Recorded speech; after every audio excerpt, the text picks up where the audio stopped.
देश दुनिया के वीडियोस देखने के लिए सब्सक्राइब करें जी सलाम। लेटेस्ट नोटिफिकेशन के लिए बेल आइकॉन दबाना ना भूलें। मोगा में एक दर्दनाक सड़क हादसा हुआ है। लोहरा गांव के पास दो बसों की टक्कर हो गई। सिद्धू के प्रोग्राम में बस जा रही थी शामिल होने के लिए, जो हादसे का शिकार हो गई। इस हादसे में 2 लोगों की मौत की खबर है। कई अफराद शदीद तौर पर जख्मी हैं। आपको बता दें कि ये कांग्रेस कारकुनान थे जो सिद्धू की ताजपोशी में जा रहे थे। जख्मियों को अस्पताल में दाखिल कराया गया है। पंजाब के मोगा से बड़ा अपडेट आपको दे रहे हैं। 2 बसों की टक्कर हो गई यहां पर और इस हादसे में 2 लोगों ने अपनी जान गंवा दी है। ये कांग्रेस कारकुनान थे जो नवजोत सिंह सिद्धू की ताजपोशी के प्रोग्राम में शिरकत करने के लिए जा रहे थे, लेकिन उससे पहले ही 2 बस हादसों का शिकार हो गई।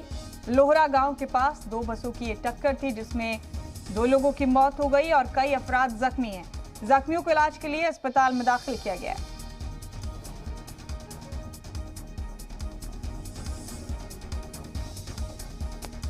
पंजाब के मोगा से बड़ी खबर इस वक्त की आपको बता रहे हैं। 2 बसों की टक्कर हो गई यहां पर और लोहरा गांव के पास यह हादसा पेश आया। इस हादसे में 2 लोगों की मौत की खबर है। कई अफराद जख्मी हो गए इस हादसे में, जिनका इलाज करवाया जा रहा है।